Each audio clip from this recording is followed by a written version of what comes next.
මම මහේෂ් මයංග මම විගොඩින් තමයි නාවිනි මෙඩිකල් හොස්පිටල් එකට ආවේ ෆුල් බොඩි චෙකප් එකක් කරගන්න. මම මේක දැක්කේ නම් පැකේජ් එක Google එකේ ඒ කියන්නේ ඉන්ටර්නෙට් එකෙන් දැක්කේ. ඒක දැකලා තමයි මම මේ හොස්පිටල් එකට ආවේ.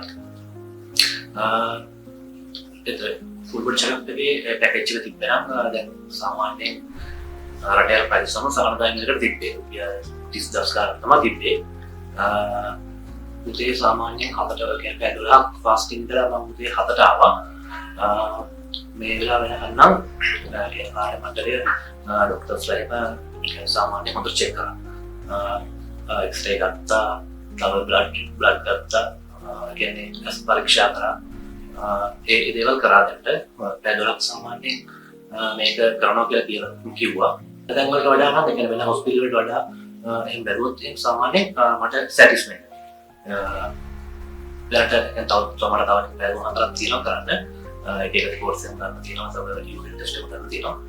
දැනට නම් මට ගොඩක් මේක සැටිස්ෆයි කරනවා. තව කවුරුත් එනවා නම් මේක කියන්නේ ෆුල් බොඩි චෙකප් එකක් කරගන්න මම රෙකමන්ඩ් කරනවා නාවිනි මෙඩිකල් හොස්පිටල් එක හොඳයි කියලා. මගේ මතයක්ම.